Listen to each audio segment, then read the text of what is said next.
Hi there. So I'm going to do a more challenging book. Youth is not on the couch. He's down on the floor somewhere at his ball. It's illegal Iowa. He loves that one. Anyway, so I'm going back to this because this is one of the ones I don't understand. And so the more I read it, the more I might be smart. Someday I might be smart. The American fantasy tradition. And I almost guarantee that I spent $2 on this. And this has been in a oh man, I used to live in Seattle and I was like 3 blocks away from his bookstore, and they had this place where it was like half price books. That's what it was called. And you could just go up to the top floor. There was multiple stories. They used to have used books. They used to be before Amazon where people actually hung out and said hi, like, hey, where'd you get that book? And why do you like it? And that kind of thing. And you talk to people. Now it's more of I just buy a random book online because Colbert or I don't know who, Kennedy or whoever it is, told me to buy a book. I used to hang out in a giant used bookstore with 1,000 options. Yeah, I'll go on with that later. But I bought this because the American fantasy tradition, that to start with, is an amazing thing. And it also got, like, it started out as a normal book. It was $6.99. Then they put it on clearance for $2. So I got it for $2. And I almost guarantee that anybody that would put this much work into anything is worth more than $2 fucking. Brian Thompson. Edited by. Okay, so it's a collection. I probably already did this. I'm just gonna open it in the middle. So we're gonna get a random person from I think I already did that. Never mind. I'm just gonna do it.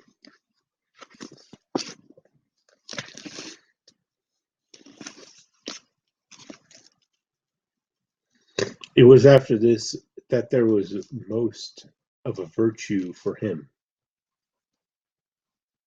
most of a cultivated charm, most of a preposterous secret thrill, in the particular form of surrender to his obsession,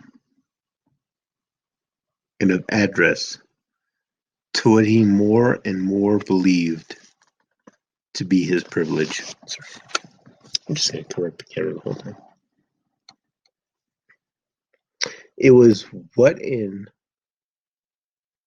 these weeks he was living for, since he really felt life to begin.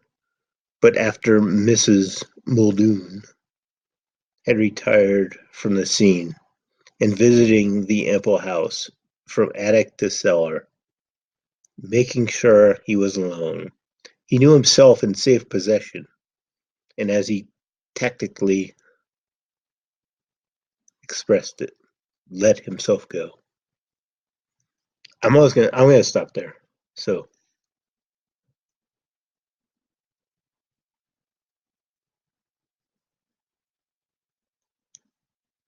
he has more virtue,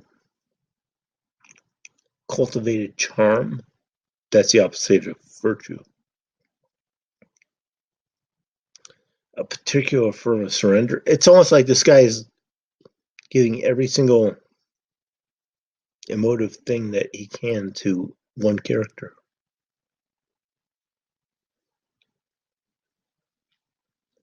He believed to be his privilege. So, charm, thrill, secret thrill.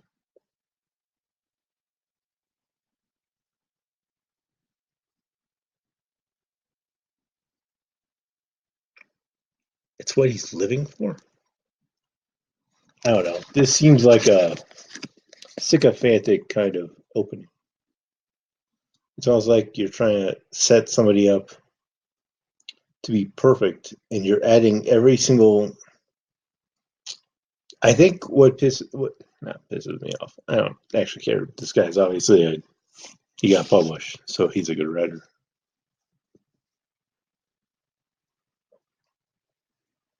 If you add every single awesome thing on top of a guy, you can't just take it.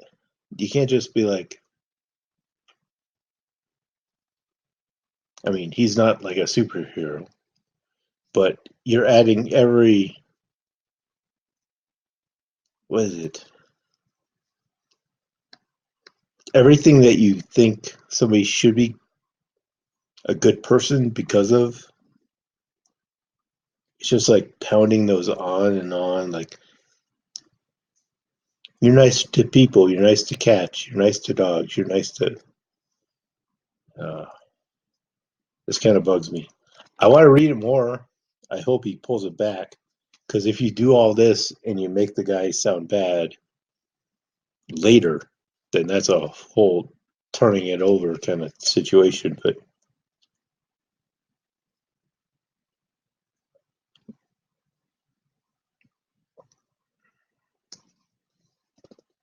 so he wants to be alone. He wants to be perfect. That sounds like every writer, including me, that I've ever known.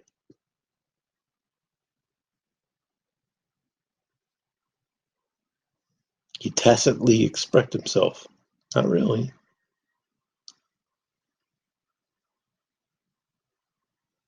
I don't know.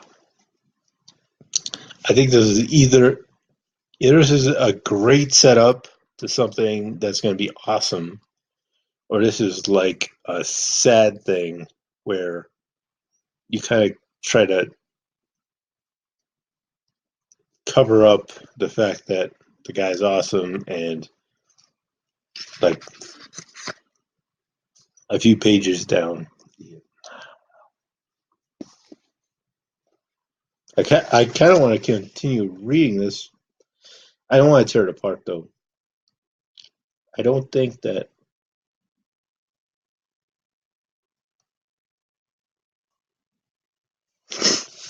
Okay, then he could, as seemed to him, most intimately wander and wait, linger and listen, feel his fine attention, never in his life before so fine, on the pulse of the great vague place.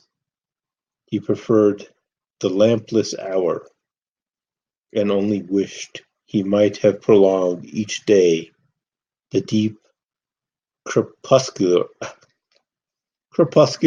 really spell. Later, rarely, much before midnight. Okay, so this is a okay. But then, for a considerable vigil, he watched with glimmering light, moving slowly, holding it high, playing it far, rejoicing above all, as much as he might, in open vistas, reaches of communication between rooms and by passages, along straight chance or show, as he would have called it, for the revelation he pretended to invite. It was practice. He found he could perfectly work, without exciting remark. No one was in the least the wiser for it. Even Alice Staverton, who was moreover a well of discretion, didn't quite fully imagine. Okay, so yeah, that was, I don't know, vampire opening porn. I don't know, not good. I mean, the dude did a good job of doing the kind of stuff you would make up if you were making a vampire book. But we only find out about Alice at the end. If he had, if he'd speckled that thing in, and like we're all worried about Alice or rooting for Alice or rooting against Alice, No, this is a shit chapter. That's my opinion.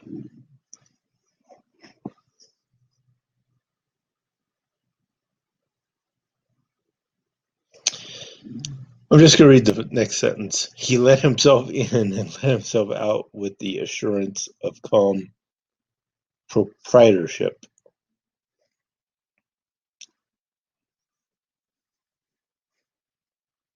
This is the kind of stuff that is actually awesome.